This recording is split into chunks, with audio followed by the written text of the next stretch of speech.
piu cuối cuối cái nhà ba xí pi ý cái bị nhà ba xí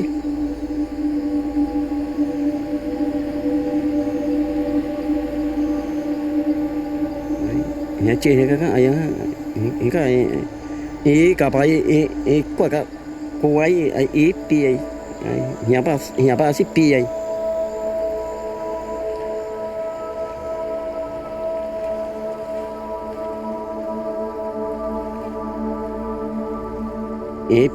ý piu cuối cuối ấy này nhà ba xí pi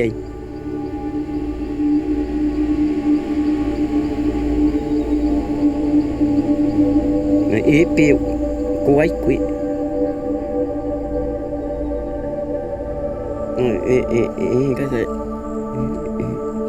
cái này chị hay cái kêu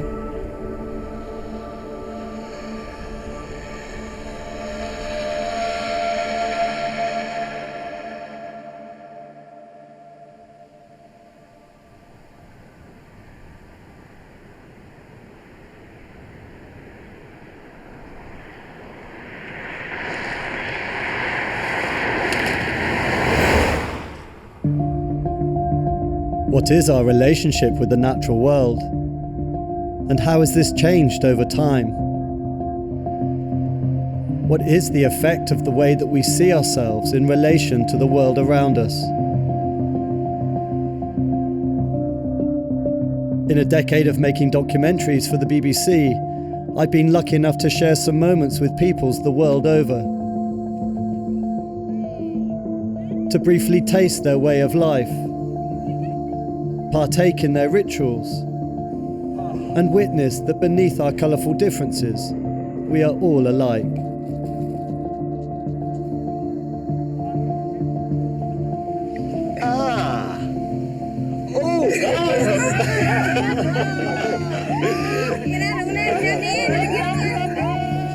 The incredible ways we have found to inhabit the earth are a testament to what we are capable of.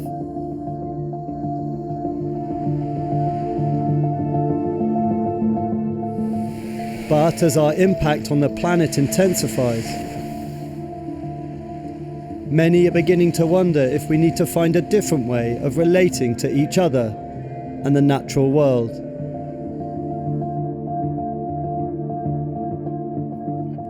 The insights I gained from my time with Indigenous peoples has left me with a strong impression that there's much to be learned from those living lives very different to our own.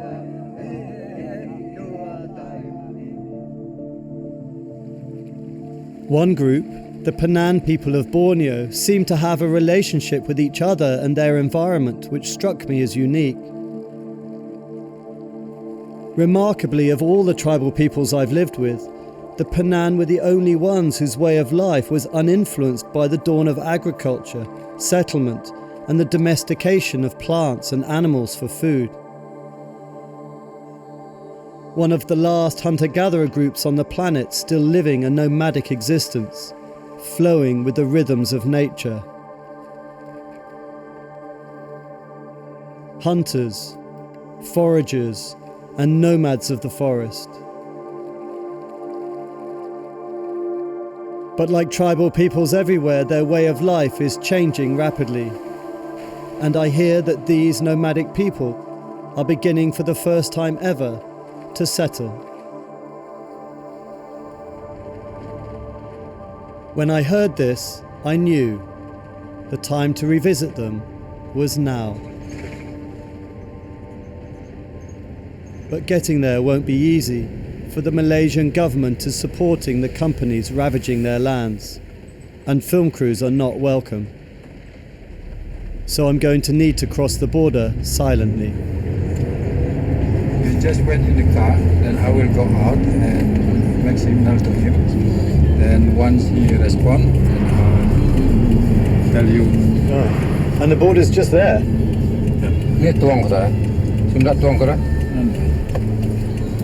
And I've got to cross this swamp? Okay. Wow. Ini tuang kau. Not doing anything by halves.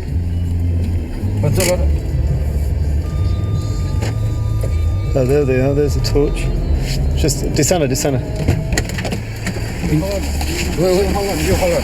Okay. See you soon. Okay. Yes. Terima kasih. Okay.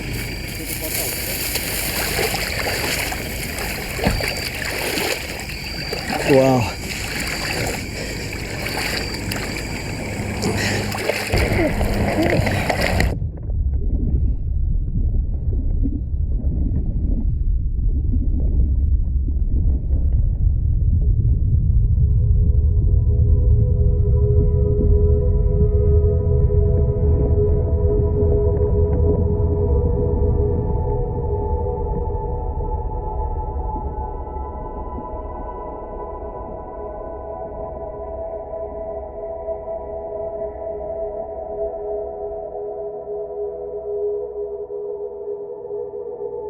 As our relationship with the natural world has changed, what has been lost and what gained?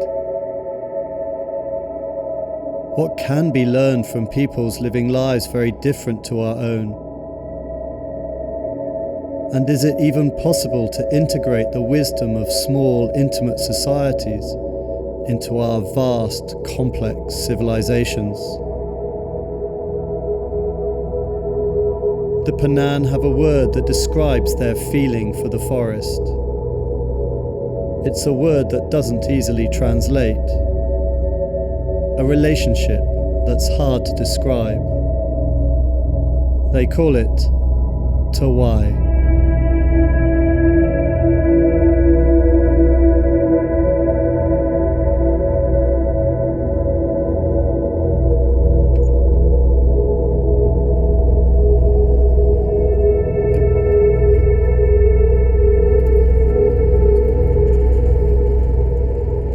The old-growth forests of the world are disappearing fast.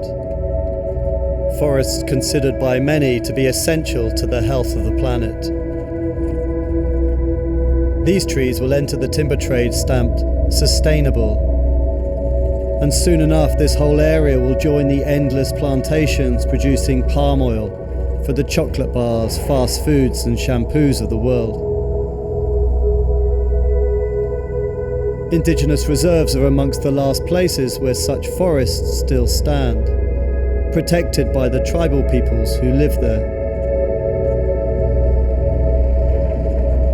In a bid to stop the loggers from taking these trees, the Panan appealed to the government to protect this land as an indigenous reserve.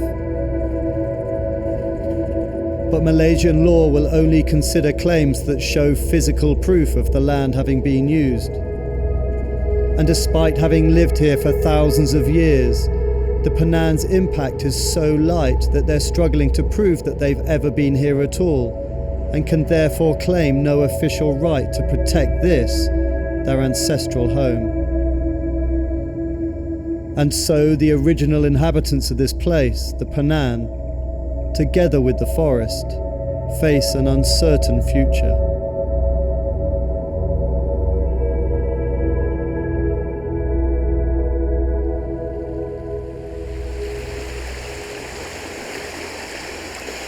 I remember last time I met the Panan, right from that very first moment of even shaking their hand, I felt something completely different about them.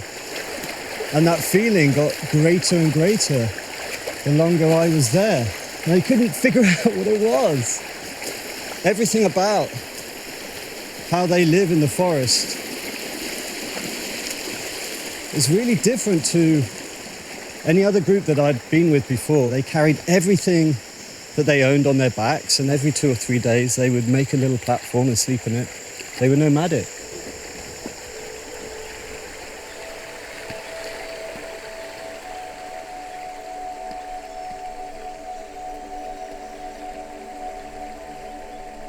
As the Panan begin to settle and adapt to a new way of life, how might this influence their relationship with the world around them? I wonder how my friends are doing and what this time will mean to them as they take on their first ever permanent dwelling.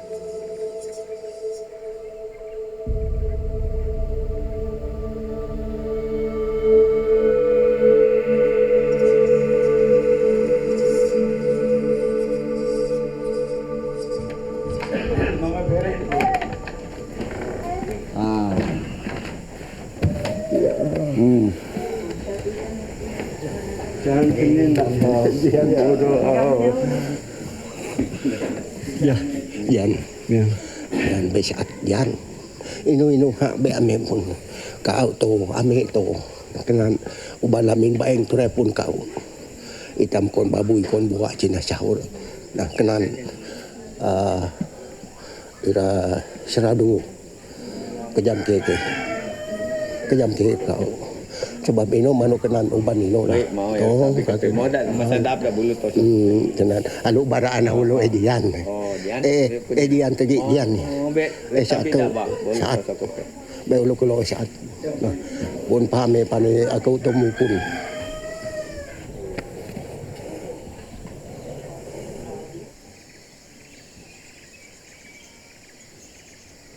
Pamek lah. Atek kena dai dengan company dengan dem itu senuai itu. Ina atek kena dai ambil lemu.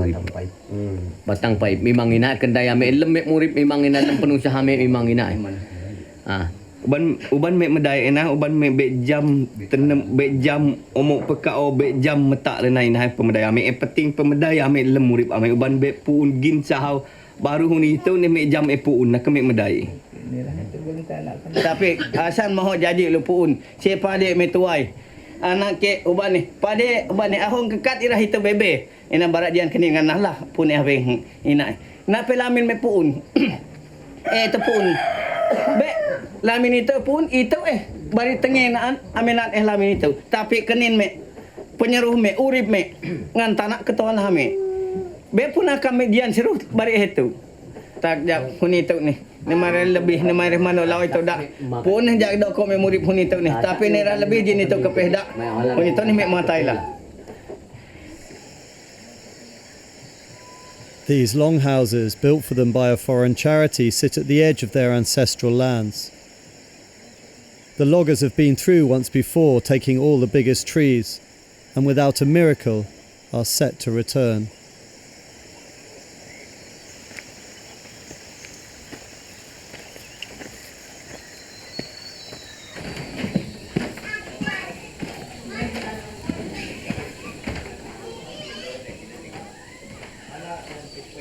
Ame telo mole neri. Kemah ka hala buat. Oh, aduh.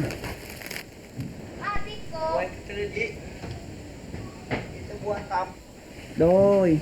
One tree, all this. Wah, be dah jambe. To kekat yang mun nebi rawa kekat itu tapi pohon to ke. Okay. Ni pun buat mesti pun ni kejam. To buat pun. To jak be pun musitong ujung kayu ngantong tanah. Pun hak juhit tanah barak. Ina me jam. Ni jina me tenge be jam. Apun hai nah lah kalau kena tong kai buat pun lah buat. Siget ujung buat pun lah. Ni be juhit ina kahut be ia pun buat. Bo juhit ina kahut ia pun buat. Ina ni barak buat tu kelunan bau tanah rat langit nani hani barak bebe. Wow, jankin in. Last time I was here, we were moving from one camp to the next. And I said, oh, where are we going? They said, oh, we're going over there because there's a tree fruiting. I said, oh, great. Do you know that the tree is going to fruit? They said, oh, the bird's flying. And that's what we know. I said, oh, great. But can you anticipate that the bird's going to fly at this time? Do you know? Like, no. When the bird flies, that's when we know the tree's fruiting. I said, yeah, but can you anticipate that? And he goes, why would we want to anticipate it? It's a ridiculous question. When the bird flies, we go. And it really got me thinking about them and their sense of time.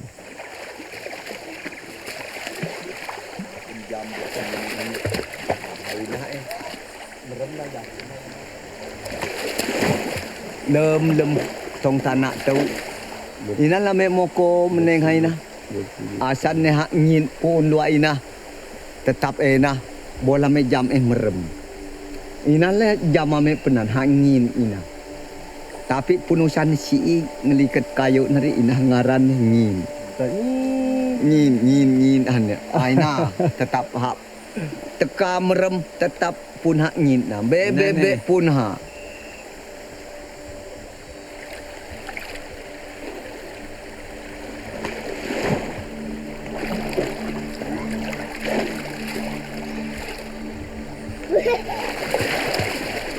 Jadi ni aku jam kekat lah saya kekat daun ni tapi aku ni kibu kerjanya hutang tanah tapi aku barak.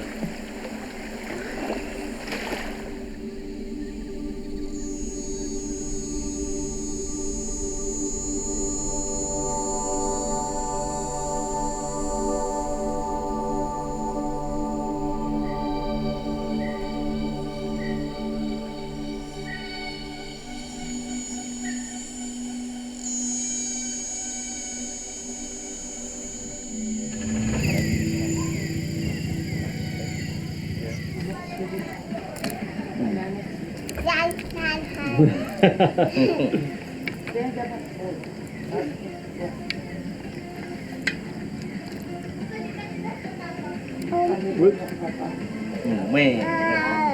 Cok kami lagi tu lah dek. Let the cockroaches go.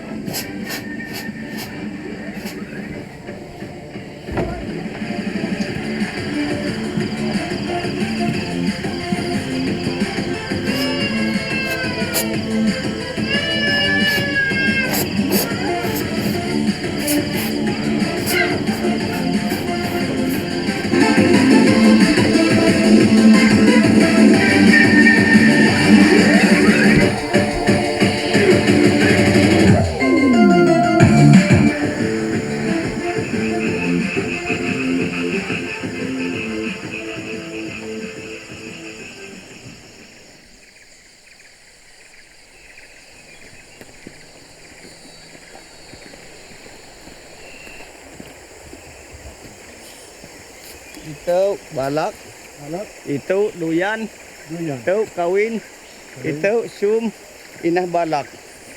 Oh, ulah tam mek bebe, dekat ame bebe.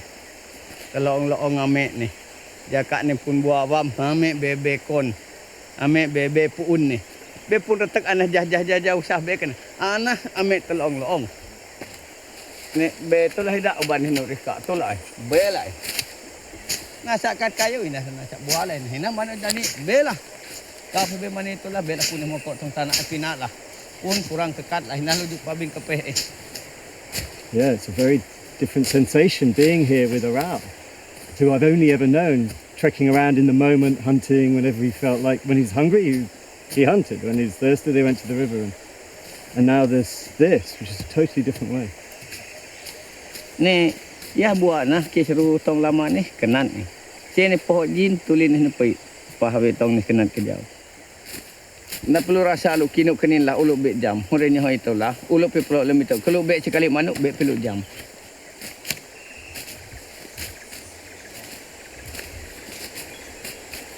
They're terrified of letting go of their forest because that's the only security they really trust. And so every day that the forest is degraded through the loggers coming through, the pipeline going through, is another chink out of their future for their children and their children's children. And in a metaphorical way, that's really interesting for all of us in our world. These guys are intrinsically linked with the world around them. They understand it. What you do here affects your future. They have that relationship. Everything that they have is from their environment. And as soon as they step out, now they're wearing a watch. Well, that watch is made from oil, which is plastic, and it's to do with the pipeline, it's to do with all these other things. You know, as soon as they step into that economy and start purchasing goods that they don't know where they come from, well, then they're the same as us. You know, the reason the wood is disappearing here is because me and my neighbour are buying hardwoods that we don't care where they come from. And hence the conundrum.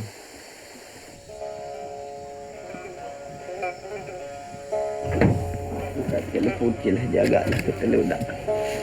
Duk matai mun lau duk terbetik ku turi dah pilih terbetik. Oh matai lah tam. Telok ke.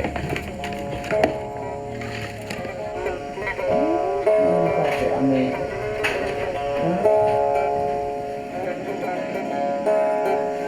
Ame telok ulun kena po. Doh ame telok tawai tanah. Doh ame telok tawai pagi. Doh ame telok tawai tokong, tobok mitai toro itu dah. Kena padang pagi, kena tanah ulu sahawah hendak. Kena hak itu dat. Nah urip ame hakuai hajuhit sio buat sio tahun tu sahau kena kepa dengan hame tanah. Ko pame la ko ana hame be ana hame tasa ana hame saat ana ba ame kena ha urip ame lem ni. Kena ha la kau ame lem ni. Bo ame dia na kam dia urip dia. Toro lebai nah. Teluk tu dah terpaluk ku tu di mata laut. Ta bao jaan pa chừng kita bengu di kila kau kian mak ta bao ma jaan cinari. ala tuai menodok ke sini hari deh. Oh, dekat itu pun tidak. Ya, kita direm itu ada. Lah kau lah tu dah ada makawa tari. Kita pun sekolah. In a funny sort of way, it was easier last time because they had to take everything. now they've got to choose what to pack. Yeah. Welcome to my world. Dah lalu lah. Jalan dah nak. Apa tahannya lah hari ini.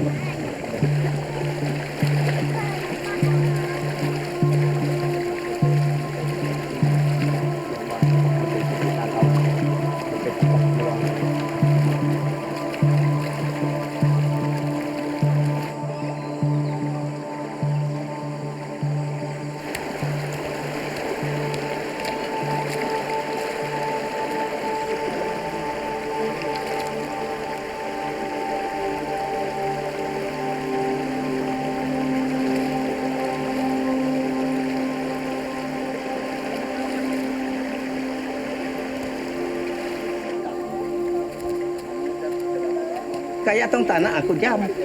Ina tong sabit tong kaan tong apa tong belajar tong pengumuman ke. Aku sendiri jam kayak barak kena. Aku tengah tapi tah kejam ke teh. Ligit ba kejam pekat ni. Kura kena homuk pungan kayak not kenan. Oh. Waktu ni lah waktu lama lah. Dah mau ke petengek din kenin pulau kerja au. Kino ka. Din hak kenin ka anak ke jam petulan jam pun kenin lembelah ni. Din hak din bek kenin kino ai kenin.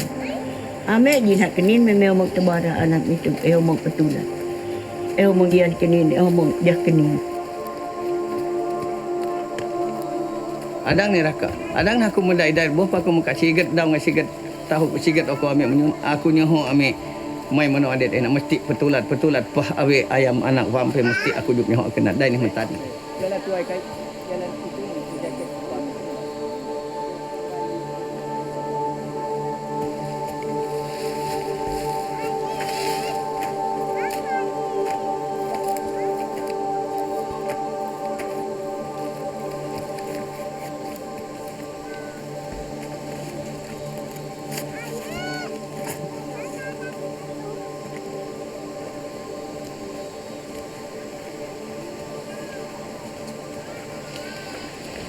Here we are, back in the forest. What a wonderful day being back. Seeing them all with their rucksacks, which are tiny compared to last time where they had these huge bags with pots and pans dangling off the sides. You know, but here we are again. This is village life. This is how I remember it from before. Everyone in their little homestead, no walls, nothing to hide. You can just see every family completely exposed and all their ups and downs. Everything's shared emotionally as well as physically. And this is the community.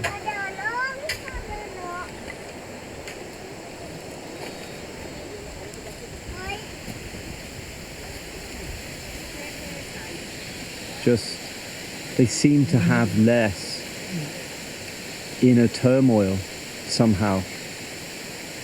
You see it in how they are with each other, you see it in the peacefulness of their demeanor. It's all shared within the community, and a problem shared is a problem halved, and in this community it's halved and halved and halved again, and it really does feel like a tranquil place. What would it be like to live in a community such as this, without walls or separation? To have an intimate awareness of your impact on the environment? Can our complex societies learn to find a similar kind of balance before the forces of globalization destroy these forests and these people's way of life forever?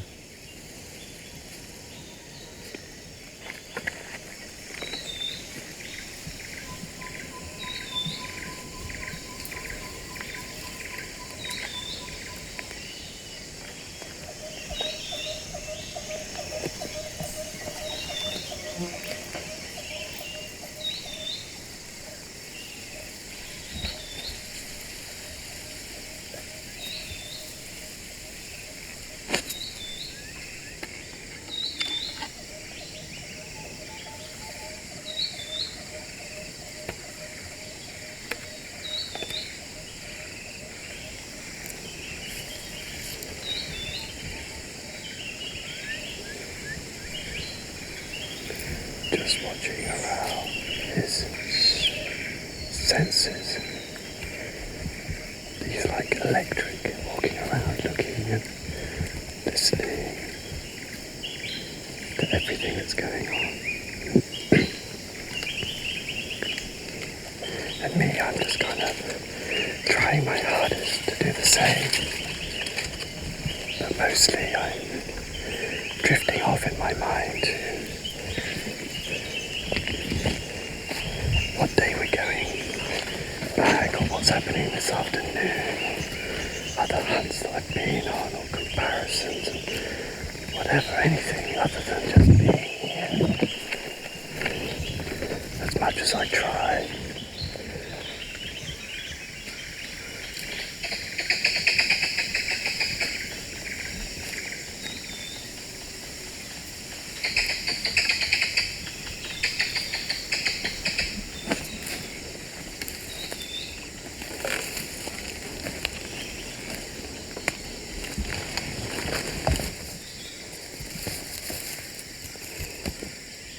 It's so clear.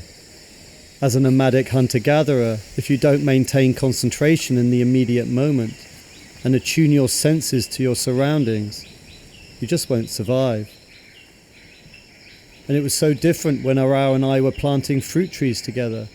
The conversation was all about the future harvest. Agriculture just doesn't seem to require the same kind of awareness as hunting does. And this makes me wonder, if for 95% of our time on the planet we existed without agriculture and settlement, to what degree might this relatively recent shift in the way that we use our minds and bodies have influenced the way we relate to the world around us?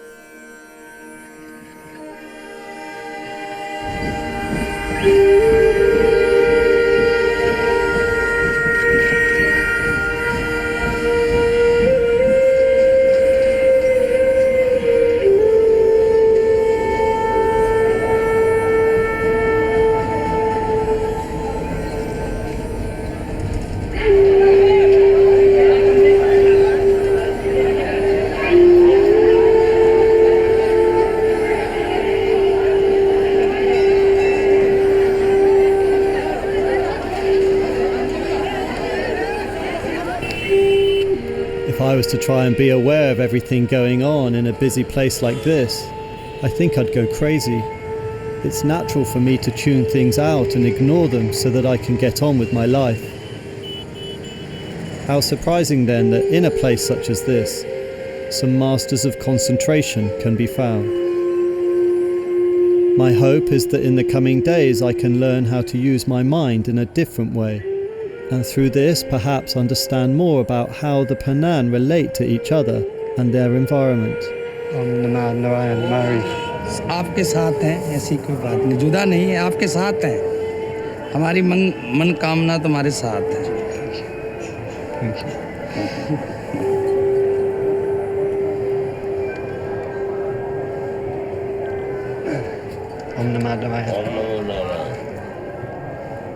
You will be staying with us for some time. I hope so, if this is okay. We have the next bath on the 10th. Okay, So that will be the day of action. wonderful.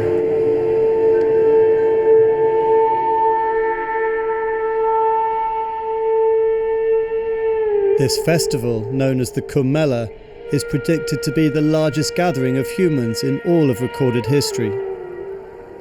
Tens of millions of pilgrims are due to arrive at this temporary city for a ritual cleansing at a confluence of the river Ganges, known to all here as the Sacred Mother.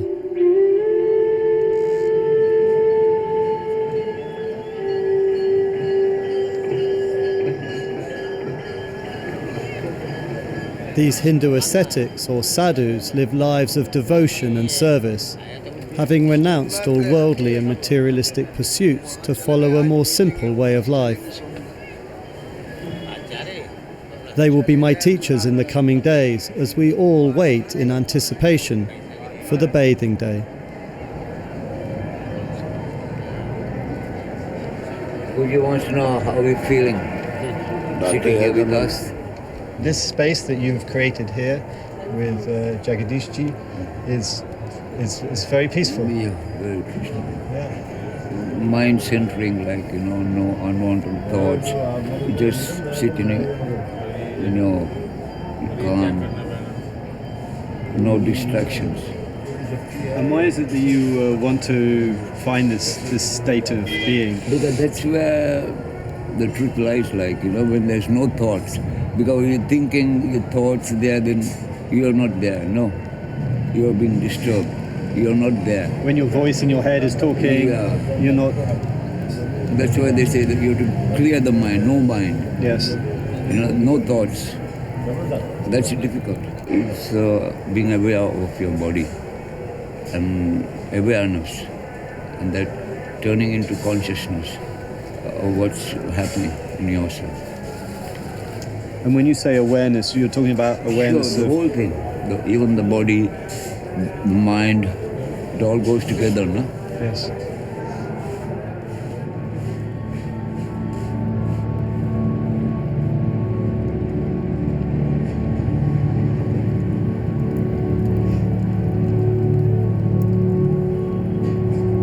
It's not so easy to sit and be still.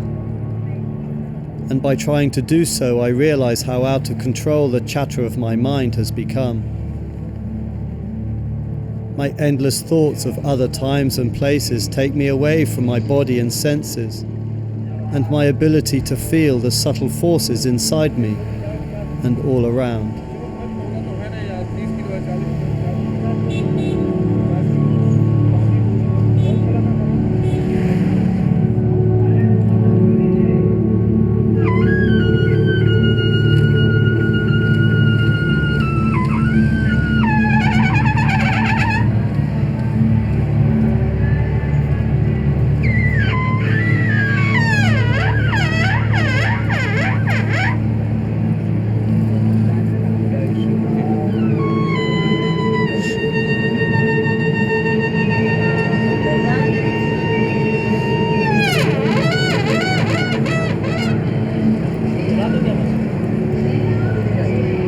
The mind always runs to these worldly things.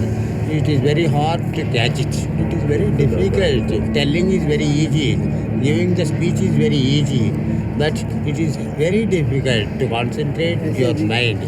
That's why you have to concentrate on something. I've read many books on this subject, and I have... Man, you leave that all that books. You leave all Leave that them knowledge. behind. First of all, you keep your pot empty. You don't fill your pot full. There should be some place to put the knowledge. Your pot is already fulfilled. Where you put the... Happy, be happy. Yeah. Be happy, be happy. Thank you very much. Be happy. Be happy. Om Namah Shivaya, Om Namah Shivaya, Om Namah Shivaya. Keep it inside, inside, inside, inside. Inside, inside.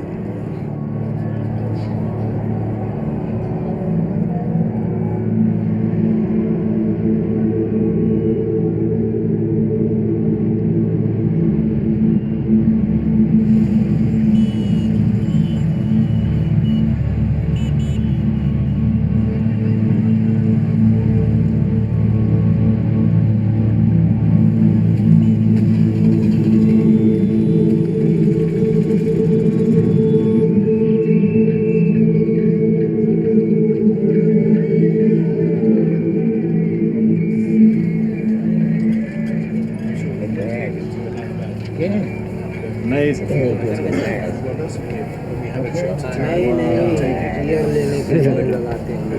Thank you very much.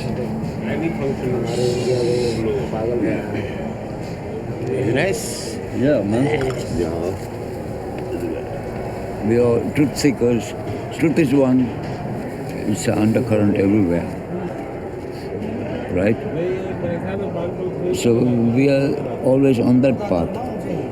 The truth-seeking path, right? And how do you know when something is the truth or maybe your own mind? Yeah, discerning. You have to discern. No? through practice, you know this is the path. Right? You know, intuitive. Through a long time practice, you know, this is not the way, this is the way. Right? And you feel that inside, or you? Sure.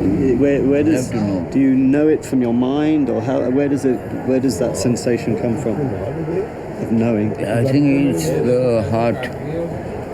The heart talks to you, you know, from the heart, no?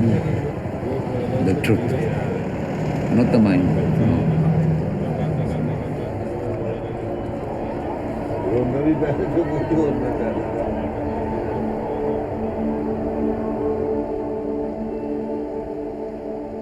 I'm no stranger to talk of the heart, but that the heart alone is the only source of truth is contrary to much of what I've learned before. I was taught to discern truth and to understand what's real through measurement and analysis. It's matter that matters, has substance, can be quantified, repeated and proven. This is the story of the world that I know. Yet there clearly are other ways of living, of discerning what's real and valuable.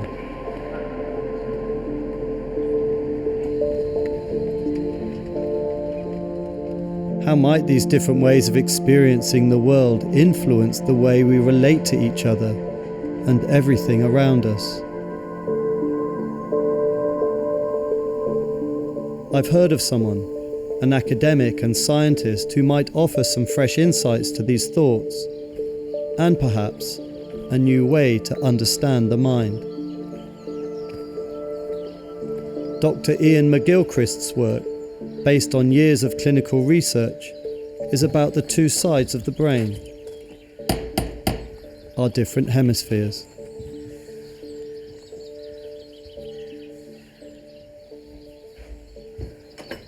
Oh, Bruce, Mr. Ian. you made it. Yes, indeed. Yes, indeed. Good to see you. And you. And Come you. in.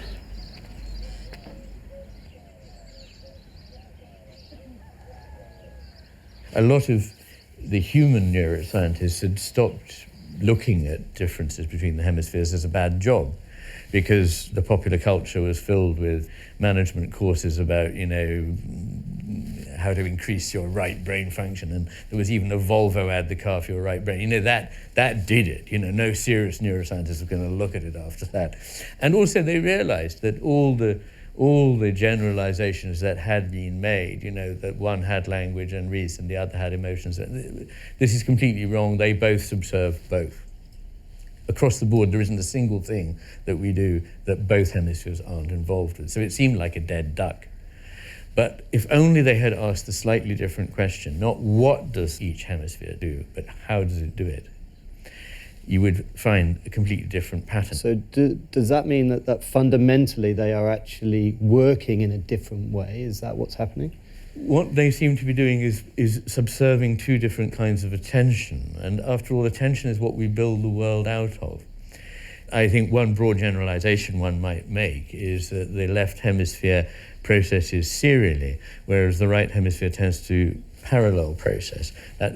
This is sounding very computer-like, and that's as far as I wish to take any computer analogy. But you might look at it that way, that one is looking at one thing at a time in a sequence. The other is able to draw on a lot of things simultaneously and therefore cohere a bigger picture. So the left hemisphere pays a kind of focused, detailed attention to the world, piecemeal. It only sees a little tiny bit at a time, and it thinks that the world is put together from this bit and that bit and the other bit, whereas the other hemisphere has a broad consensual attention which is taking in everything. And so these two kinds of attention are going to produce completely different sorts of world. One is going to be little bits that are put together that have no meaning in themselves because they're decontextualized.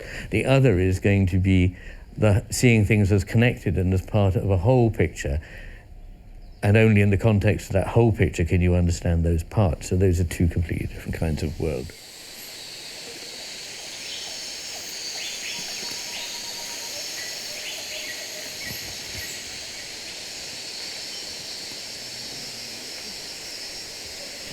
Tobo ngibun ke peleka Towo kaya jauh pun.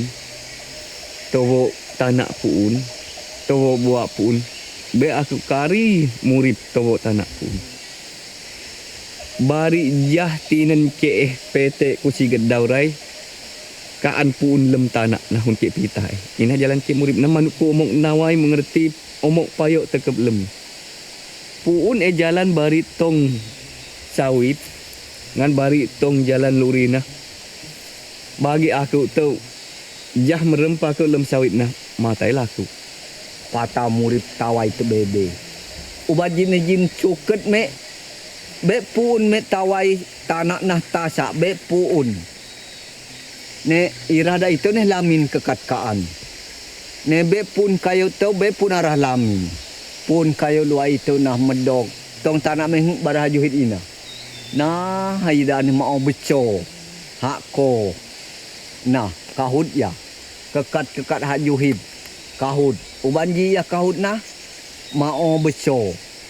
Niah laau be kahut. Be pun kedan kena lo ira. Adang kenan ikat kena lokaan nganawe. Ame. Nah ki barak.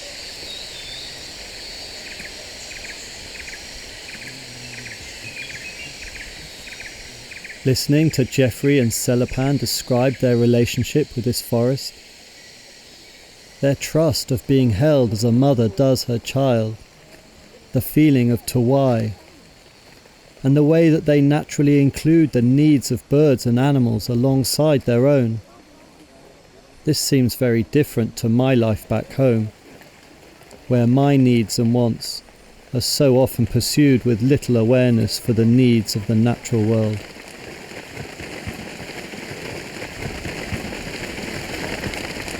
I feel a sensation in this community that is extraordinary, that is so powerful and so deep, and there's something so visceral about being here, and there's something so profoundly human about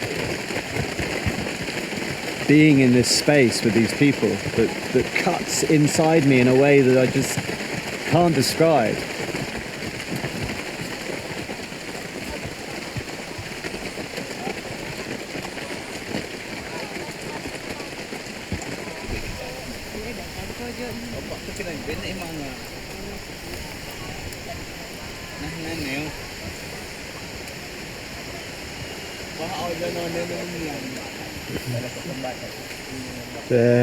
Their tactility is so touching. It's really there's no cynicism, there's no cheap wit or anything. It's so different to me in my life, where it's all chippiness and you can be a little bit above the other with the comments and quotes and stuff. And here it's just solid, one loving group. And I know that sounds overly romantic, and of course they have their problems, but as a visitor coming here, you're just enveloped in these big, loving arms and made to feel welcome instantly. Okay. Yeah.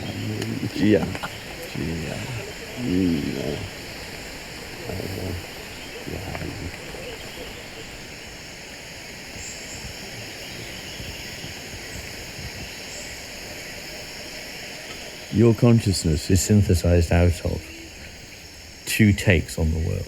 It's done so seamlessly and so fast, this blending, or perhaps alternation between the views and the information that come from the left and the right hemisphere, that inside your consciousness, as it were, you're not aware of that happening.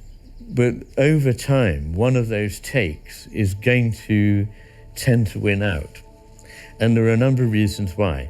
The first is that the left hemisphere's take is the one that makes you able to grasp things and manipulate them. And civilizations have a habit of finding this rather addictive. They get good at it, and over time, using your left hemisphere makes you powerful, and you get entrenched in the sort of systematic, bureaucratic ways of looking at the world, which enable you to run a large show. The second thing is that it makes you feel that you understand everything. It makes you believe that you know everything. And that is a fatal flaw. It's what used to be called hubris, the belief that we understand everything. Wise people tend to feel less certain the more they know. Unfortunately, a lot of people feel that the more we discover through science, the more certain we can be.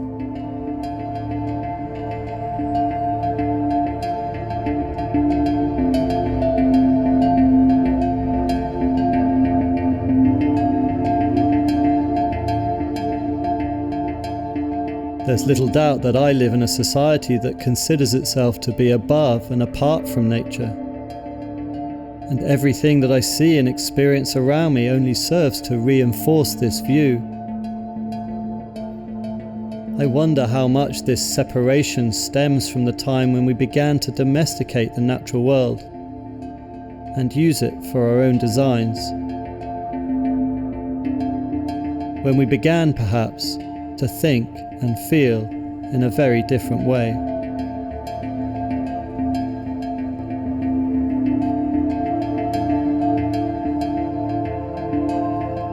And if the way we experience reality affects how we organize the world around us, what kind of society might it be that the Penan have created? I know of a couple, Jerome and Ingrid Lewis, who have spent many years living with and studying nomadic hunter-gatherer groups, and I'm hoping that they will be able to help me answer this question. The Penan are one of a very rare set of people in the world who are what we call egalitarian, immediate return hunter-gatherers. And what those are the last resilient groups who practice a particular social organization. These are people who still manifest a way of living which is at the heart of how we became human beings. There are a whole suite of very characteristic aspects, which is what you've experienced with the Penan, what it is present among certain groups of African hunter-gatherers as well. It only seems to be present in Southeast Asia still and in Africa. All over the rest of the world, it's been undermined by the introduction of agricultural practices. And so they have a whole bunch of things like sharing. They don't have a concept of material property in the way that we do of property. So all that exists in nature has been created for nature to enjoy. Indeed, the accumulation of property is seen as a waste, and it's not conducive to the group. That is to be shared and demand shared as well. It's only what you really know. That is your intellectual property. That is yours. Okay. But everything else is everybody's, and you can ask each other for it. People always say we've always been competitive, we've always been aggressive, but this, what you're saying, suggests that that's not the case. That's not true at all. It's a very recent product of our acquisitive, property-based societies, which are a product of the Neolithic, of the moment when we started to domesticate animals, to domesticate crops. And really that's where the whole question of power, hierarchy got inculcated in what we think of as civilization. But actually it's a very young, short-lived and probably suicidal social organization for humanity. Wow. And what really is our enduring sort of social form is the egalitarian one. That's what really made us who we are. Is it innate, this egalitarianism, or? No, it's, I mean, it's very interesting. It's something that is hard work. It requires work on a whole bunch of different levels: economic, political, social, ritual. And that's one of the lessons you get living in an egalitarian society, is that you need to work to this. You must be really strong in resisting hierarchy, showing off, hoarding, all these things when they start to emerge. And it can be undermined, actually, rather easily. It's an extraordinary achievement of our ancestors to be able to construct a society without hierarchy. It really is. And those societies, like the Penan, are the most peaceful societies on earth.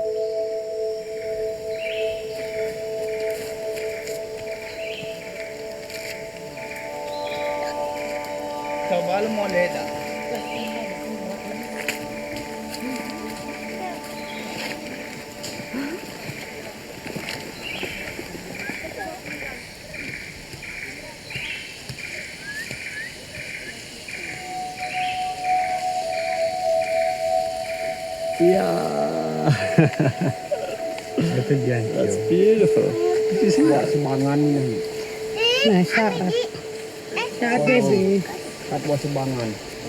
Aku pergi kalau kanan. Tapi cerita adik dengan tak anak elem retak kelakau ke Aisyah kejam ke. Bek pun inu mesti kuat awah bebe. Tapi elem kejam ke bek pun bek petulat. Ni ya bek pun petulat mesti pun rengah ni bek tong kami. Barak bek petulat. Inok kelekon kan. Kalau jah 2 3 4 yang hok petulat, jah usah bek petulat. I wonder if the feeling that I get when I'm with the Panan, this feeling that's so hard to describe, is the sensation of being among people whose lives are not built around the usual ideas of hierarchy, ownership and competition, now found everywhere else. Perhaps this is why it was so difficult to discern, because the Panan seemed to embody an entirely different way, where each person's identity and sense of well-being is inseparable from the rest of the group and the landscape that supports them.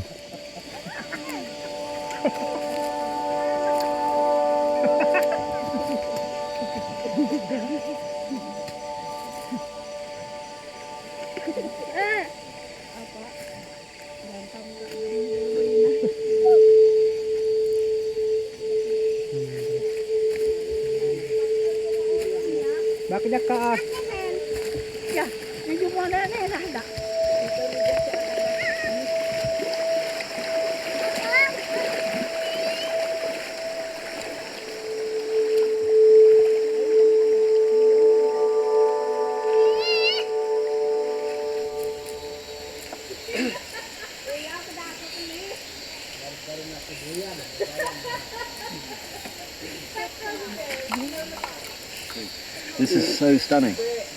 Yeah.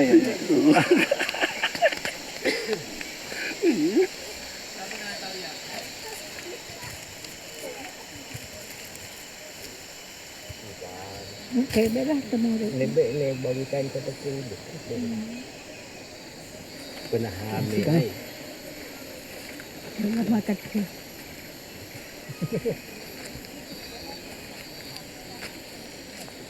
Yeah. We'll sit together. Okay.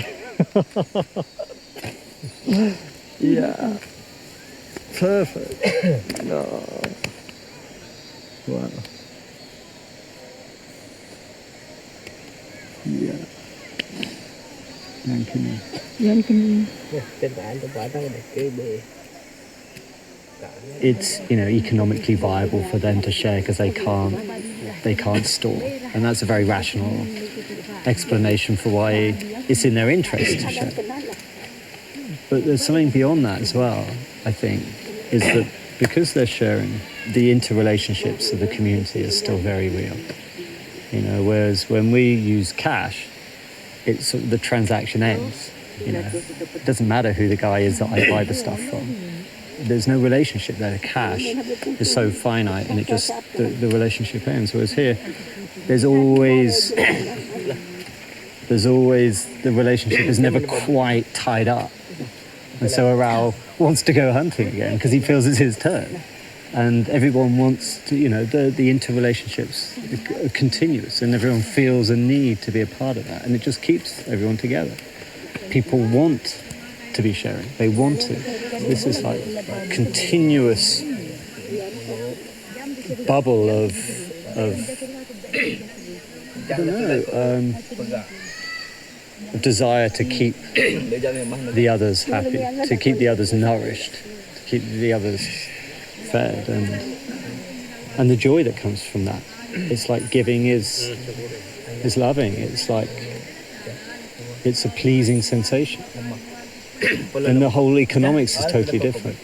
Me giving to you in this environment is we both win. Me giving to you in my environment economically is you win, I lose. It's totally different.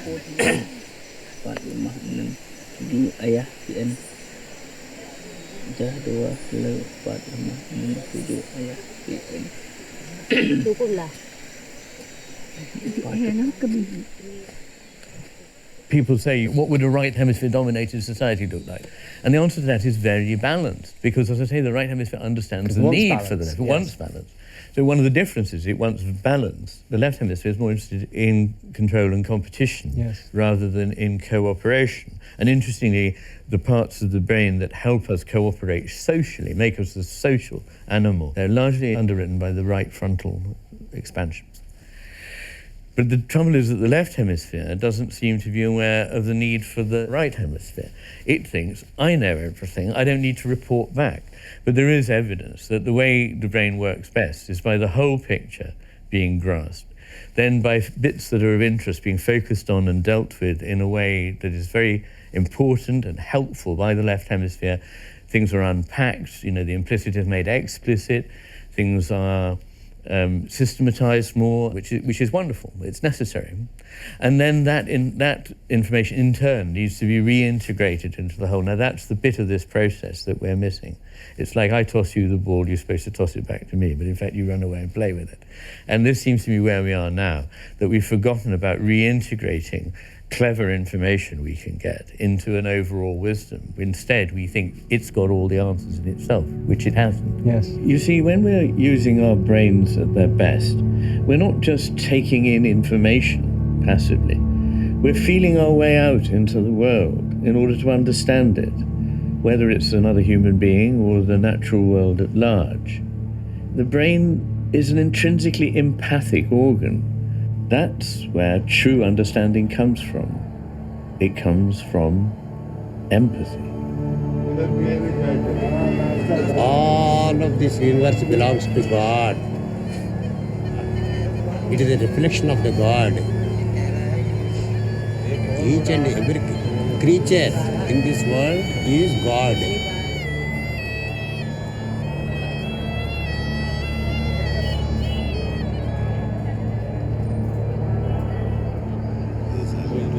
All earth is only one family, one father, one mother.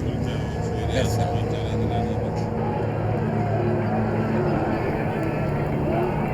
In your tradition and your belief system, you believe that everything is one and we are all connected and we are all one.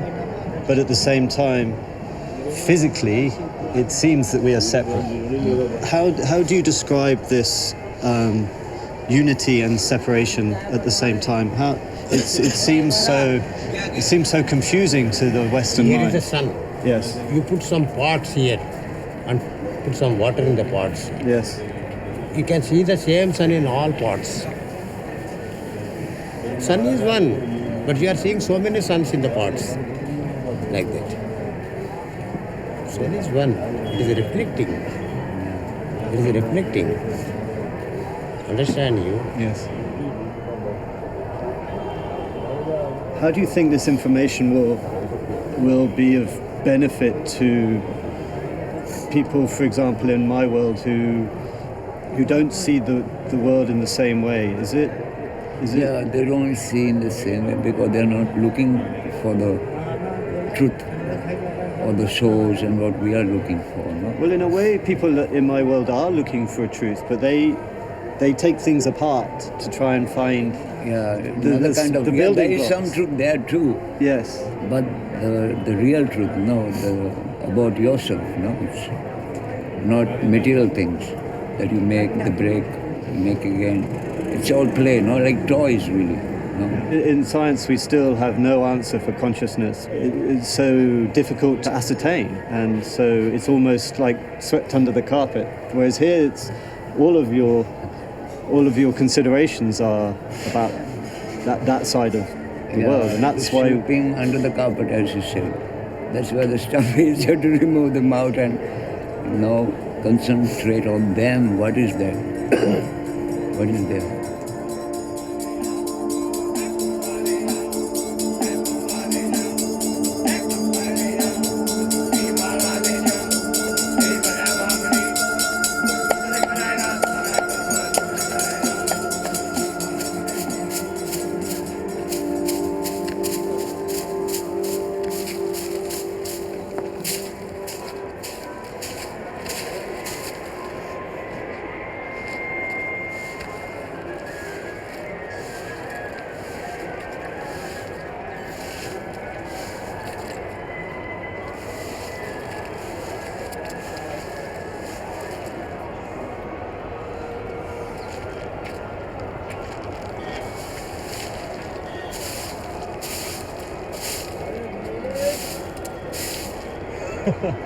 Just, these guys don't have anger to get rid of.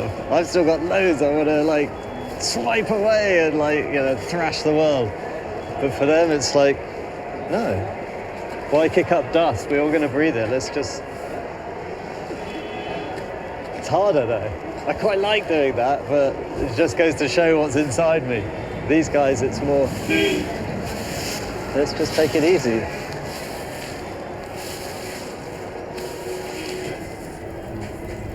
The way of life that we live, it's very simple. The rules that we have, we follow that. And are they rules that are written down, or everything is... Nobody can tell you, nobody can say you, nobody can tell you about Like, the whole answers which you want. The whole answers become your insides. The answer is inside you, listening your wants, your needs. You can be more at peace with yourself, right? You don't have any like disturbances in your mind. You're peace, no? Like no wants. The less you want, the better for you. We conditioned life, no? Yes. But when you know the knowledge comes, then you get away from there. You get rid of what you don't really need. Right? Condition happens, no? Like the way you're brought up, you go to school, what you're taught. All this is conditioning. You cannot get away from it. But then gradually you have to discern yourself, what you're learning is right or not. Question, inquiry, it's very important. You have to inquire yourself.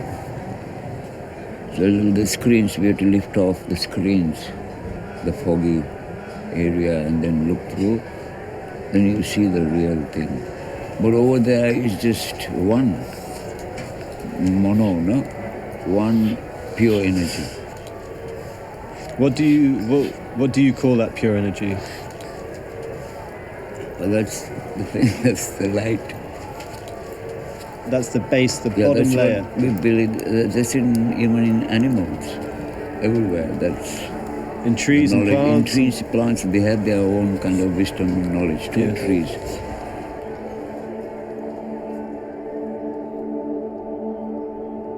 Could there really be an innate wisdom beneath our layers of conditioning?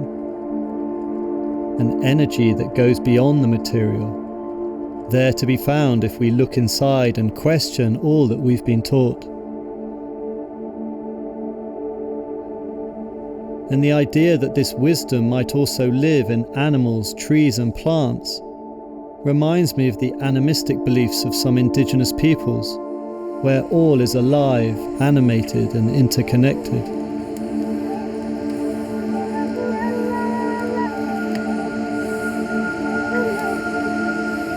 I know that the changes happening to the Penan are also affecting their beliefs, and I wonder how this might influence their relationship with the natural world.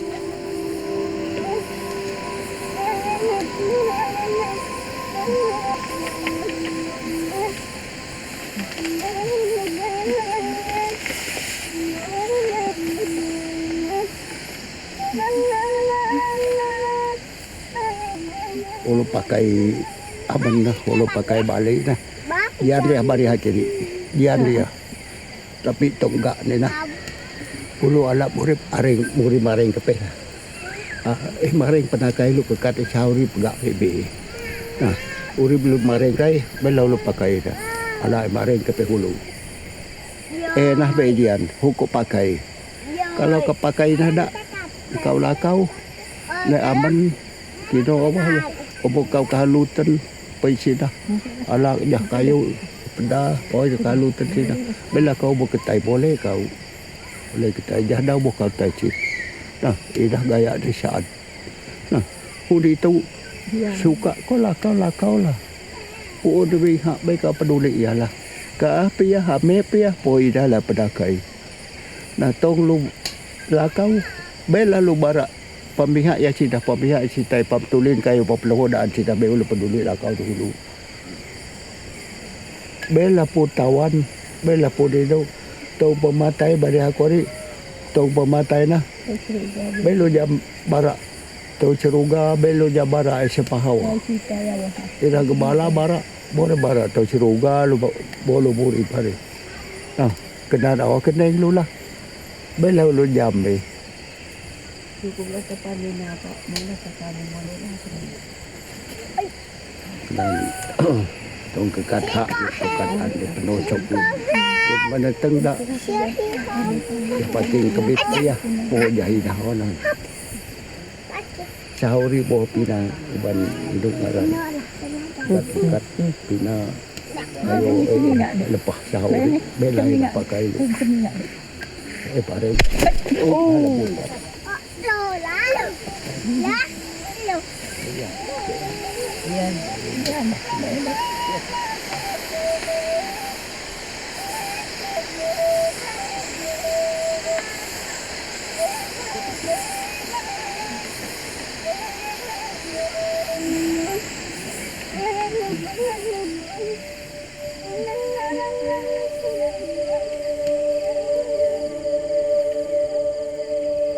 What pressures drive us to change that which we put our deepest trust in?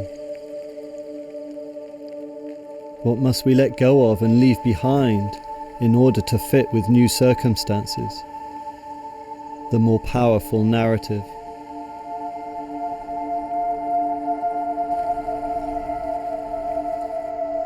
And how does the way we perceive ourselves in relation to the world influence what we believe and how we behave? It's hard to know what the signs and omens of the Panan might have been, those things that they once could and couldn't do, replaced by a freedom to go as they wish. Were they superstitious beliefs emanating from a place of fear and ignorance as I was taught at school? Or a subtle reading of something else, something much more profound? There's an indigenous group, the Piraha, living deep in the Amazon, who despite generations of outside influence, still hold on to their beliefs. Their way of life is so focused on the immediacy of each experience that their language, apparently, is without a future or past tense. What might this focus on the present mean in terms of how they think and feel? Might this somehow reduce their abstract thoughts of other times and places? Those thoughts which detract us from feeling more deeply into each unfolding moment.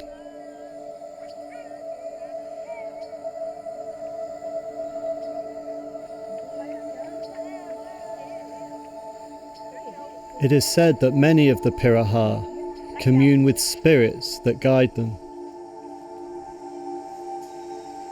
A guidance which they say comes directly from the forest.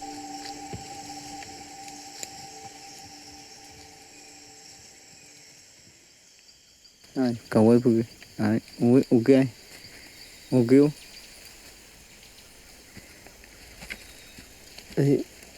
Chị, bà ấy cũng ít xuống ấy hết. Này, ấy có một cái xe này, như ấy, bố bà xuống, như ấy, cũng hết bị hết.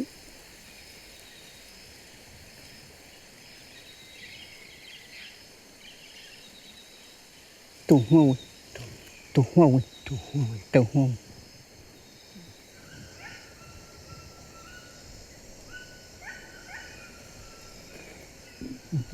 Apa ke?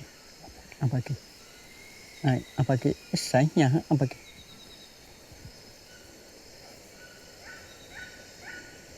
Ai, apa ke kita saya? Ai, apa ke? Ai, saya apa ke?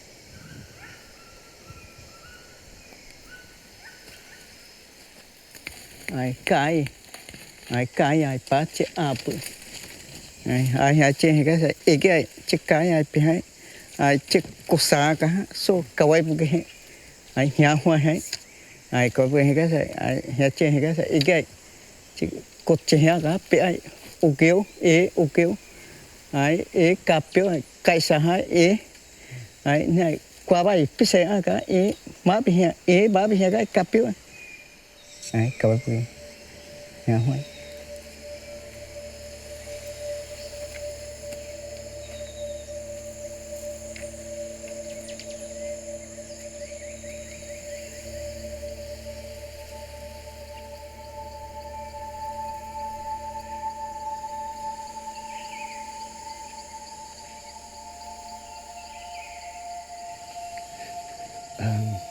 Tawai, I'm just wondering, when you stopped, are you thinking with words or are you just feeling with your senses?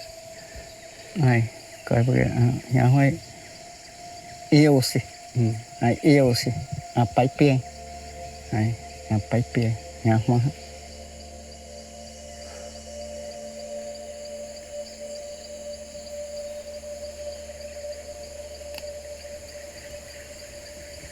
ai chico sai ko chico bui kapikui ai ko bui kapikui ai chico sa ka ai nhảy cột chế ấy nhảy ai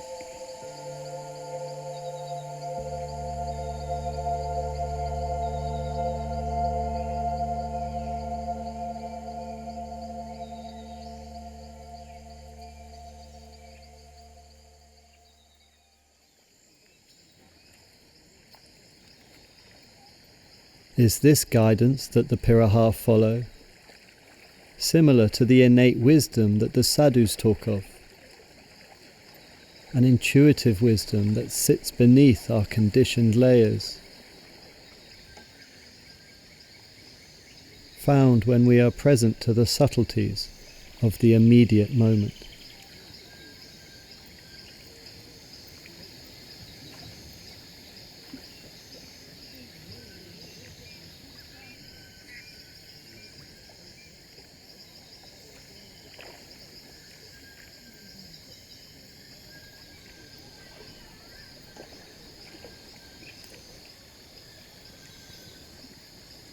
Kalau begini kan saya cik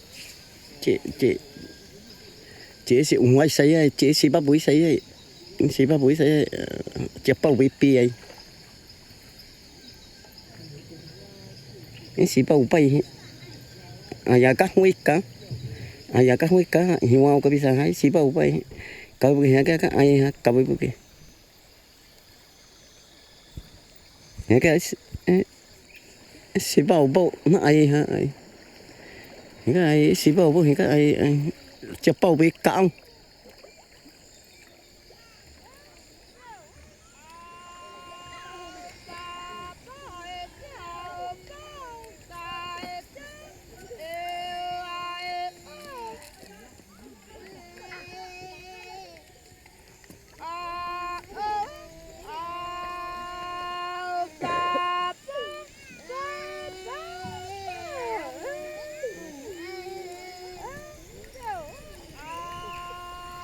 Like the Panan, the Piraha exude a sense of tranquility, a peacefulness which hints at a deep contentment, despite the many opportunities they've had to alter their way of life. The Piraha have resisted many of the material changes that other tribal groups in the area have readily adopted.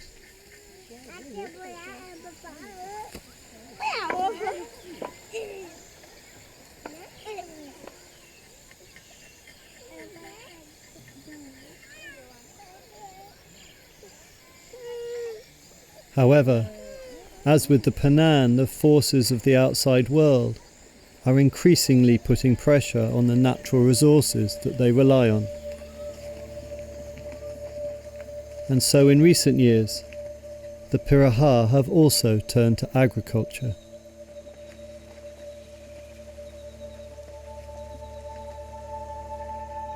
Này, nhà chị, phải có ý với tụi bị,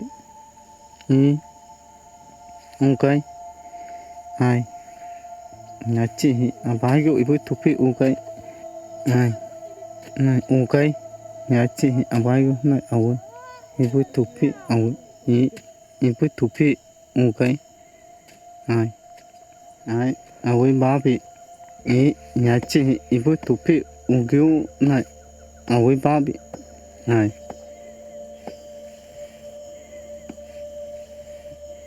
Ý, nhà chị áo bị. Này, kiểu ibu tupi này, ma bị. Ibu tupi này cậu ấy bagi, áo bị, ui ugai. Ibu tupi cậu ấy bagi, ui ugai.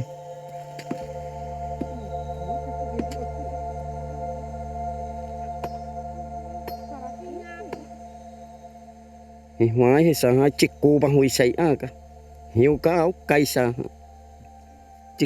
chích cô ấy say cả hóa ấy quế ai phô Này, ui ugai, ibu tupi nhà chị áo.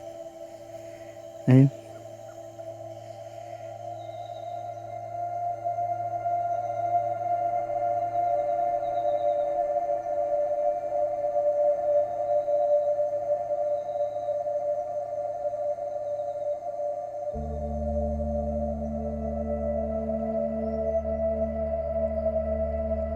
What would it be like to hear the voices of nature as perhaps we all once did?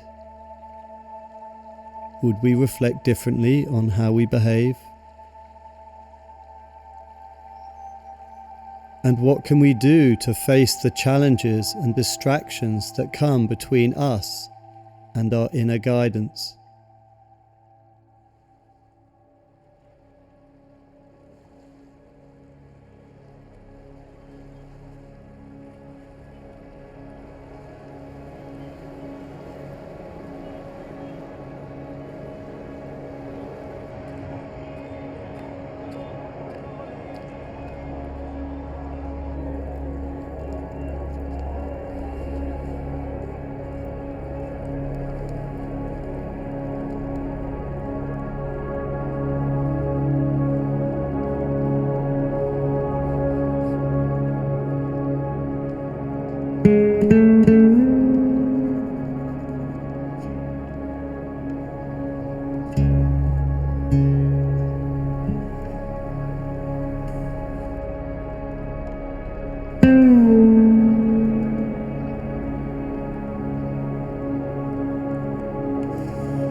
As societies have become more complex,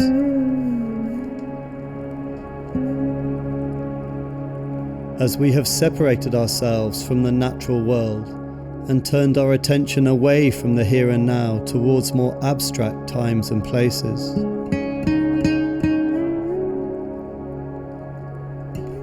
as we have built our walls and moved towards more individualized ideas of self,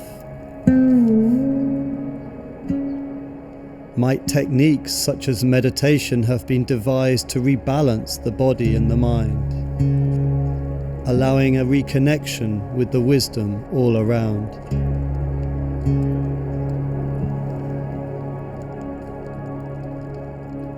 I would see religious practices as ways we have developed to put ourselves back in touch with what it is the right hemisphere knows about this world. A deep vision that the left hemisphere is constantly disengaging us from. Things like music, poetry, and ritual engage us somewhere beyond the rationalizations that we put on very much at a top level on the surface of life. Just being present, stilling that internal stream of chatter and stopping making judgments re-engages what I would call the consciousness of the right hemisphere. Because if the right hemisphere is more in touch, as it is actually, with everything as it newly comes to us, the freshness of experience. Through the senses, the information we're receiving. At the moment when we perceive it, and it's new to us, before we've conceptualized it, is more present to the right hemisphere than it is to the left. That's what I'm saying. Now, if that is the case, the thing that is presencing or coming into presence for us, that is present literally before we've done much with it, is more what the right hemisphere sees. Now, if that is the case, you would expect meditation and you would expect mindfulness, which is entirely the process of emptying your mind of chatter, of judgment, and being in the moment without deciding, oh, it's one of those and I wish it would go away, or just accepting everything that is and being aware of yourself embodied physically here, now, in this moment of time. That should be a right hemisphere function. It's the right hemisphere that has the richest and most profuse connections with the body, both giving messages and receiving them, including those that we now know really do come from the heart.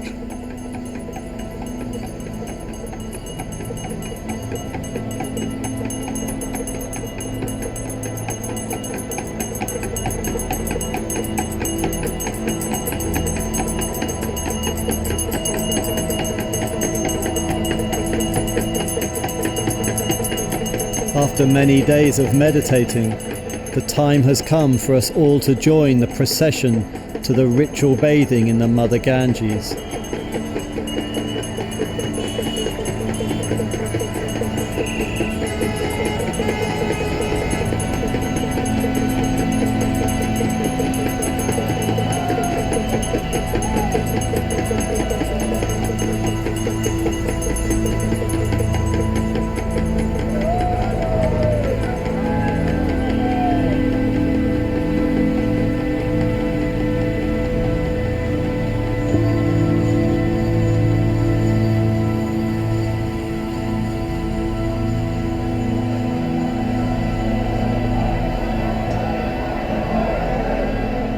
The intensity of this gathering is overwhelming, similar to the feelings I've had in other large crowds. The growing excitement, focus, and shared intention. Only here it feels so much more.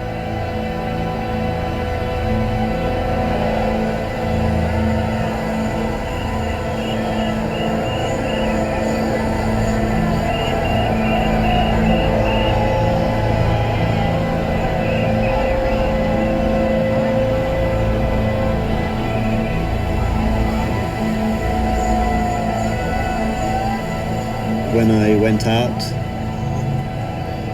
into the crowd, it allowed me suddenly to see myself very differently. Suddenly, I felt it for the first time, where I actually saw myself as the same as everybody. Suddenly, the person next to me was me, and it was a we, not a him and I, for the first time. And feeling something inside me that everything finally made sense.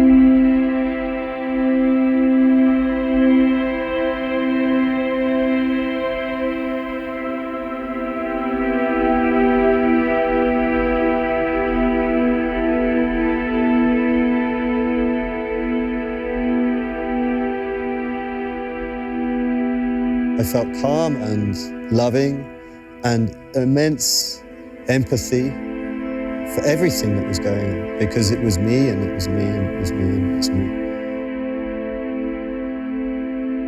But not only the people, but also the river, and the clouds and everything, all of that.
Well, if I'm right to believe that the left hemisphere is the dominant, if you like, mode of thinking and taking in and understanding the world these days, it would be an inanimate world. Yes. It de-animates because its interest is in things that can be put together from bits. Yes.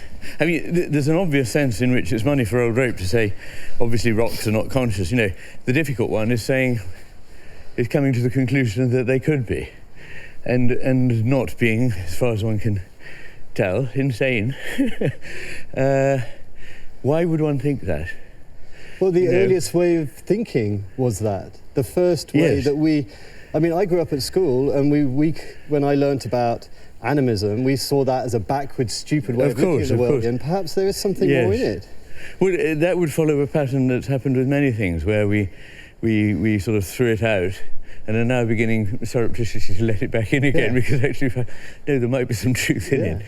And I think that's one of those things that you can't sort of determine by any kind of an experiment.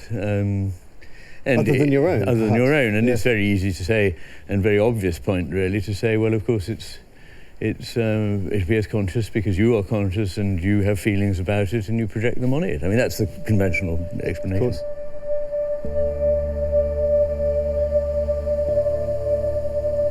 It seems to me that if there's anything that we have to try and reconcile, it's that there is consciousness and there is matter, and it's not going to be easy reconciling them. And being easy with holding things that are, hard to reconcile, but holding them both and not giving them up may be one strand in progress towards the wisdom.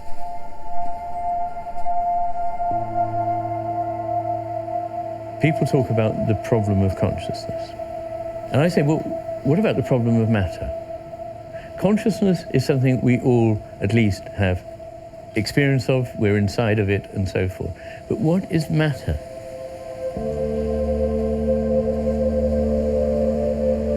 It may be that consciousness has phases. For example, water is in the solid phase when it's ice, in the liquid phase when it's running water, and in the gaseous phase when it's water vapor. It's still water.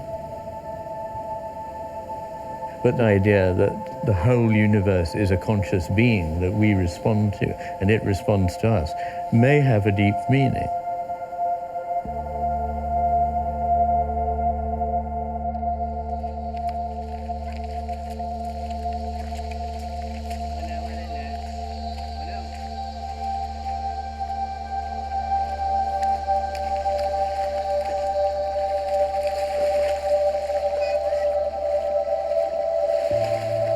The idea that we are all somehow connected, that everything is alive and responsive, that I am both separate while also an intrinsic part of the whole, offers me a profound new way to place myself in the world.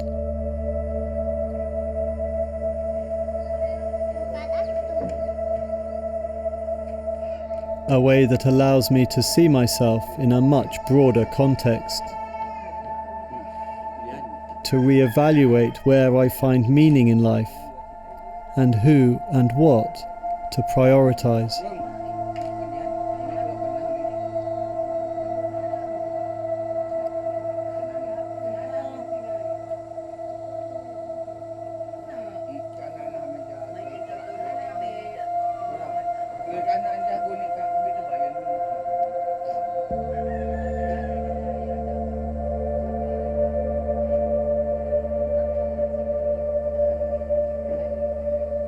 Ina kejam pun ini memang dia.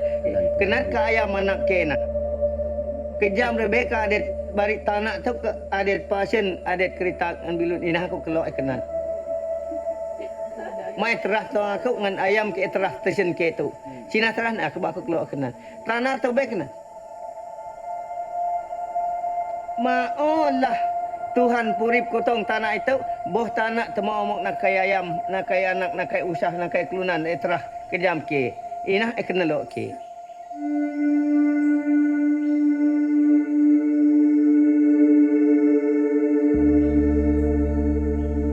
The way I live my life, the type of society that I belong to,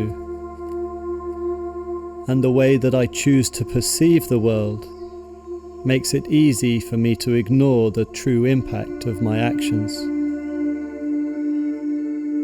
But if everything is connected, all that I do must have an effect somewhere else. And I'm painfully aware that my just being here is adding to the Penang's problems. It would be so easy to blame the Malaysian government for the difficulties that the Penang face, to point the finger at the corporations for what is happening here.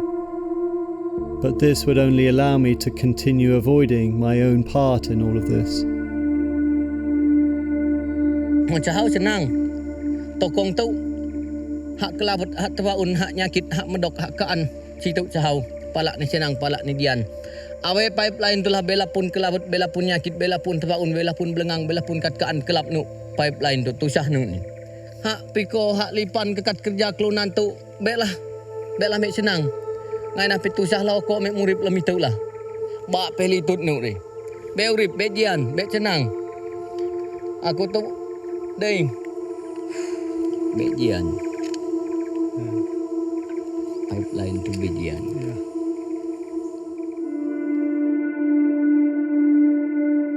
If we truly care for our children, and their children too, then we must acknowledge the destructive effect of our way of life on the world. We need to look at ourselves and take responsibility for all our actions, no matter how small. To do this, we must learn how to rebalance our inner world and expand our capacity for empathy beyond our family and friends, to all peoples, all species, and the planet which supports us. Feeling the pain we are causing others won't be easy, but it's this very feeling which can be the driving force for change, a way of coming together beyond our borders and beliefs, in the knowledge that what we do to each other, to nature, we ultimately do to ourselves.